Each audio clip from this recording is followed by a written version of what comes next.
આજનો વિડીયો એક રેસીપી નહીં પણ એક ઘરગથ્થુ ઉપાય છે।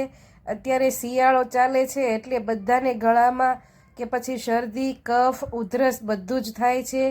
ત્યારે આ વાતાવરણમાં બાળકો કે મોટા માટે આપણે ઘરે હોમમેડ કફ સિરપ બનાવીશું એકદમ ઘરની વસ્તુઓમાંથી, જે તમને બહારની દવા કરતાં પણ જલ્દી અસર કરશે।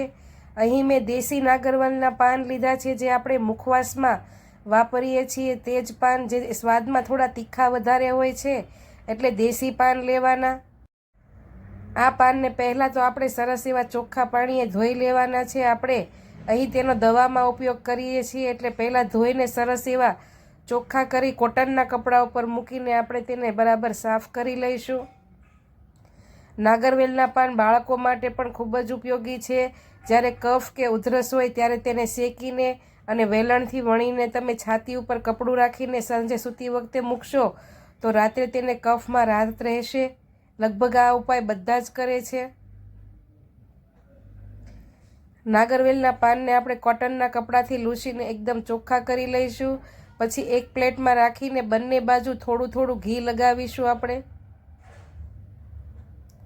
તમે તેલ પણ લગાવી શકો, પણ મેં અહીં ઘી લીધું છે। નાગરવેલના પાન ઉધરસ હોય કે પછી શરદી હોય ત્યારે એમનેમ ચાવવાથી પણ ગળામાં કે પછી કફમાં રાહત મળે છે। ગળામાં દુખાવો થતો હોય તો પણ રાહત મળે છે। બંને બાજુ ઘીથી આવી રીતે આપણે સ્પ્રેડ કરી દેવાના છે પહેલાં।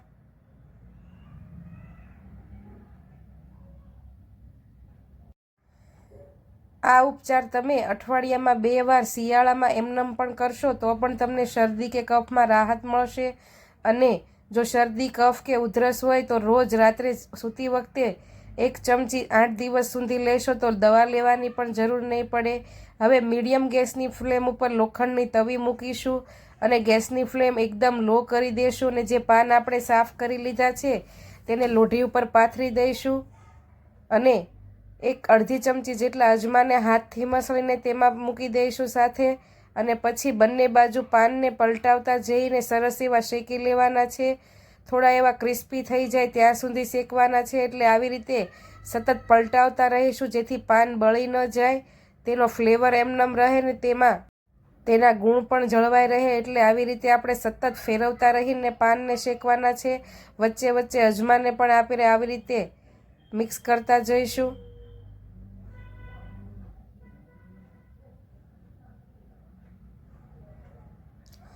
પાન શેકાશે એટલે એકદમ આવી રીતે કોરા થઈને ક્રિસ્પી એવા થઈ જશે, તમે જુઓ તેમ। હવે આપણે ગેસની ફ્લેમને બંધ કરી દીધી છે।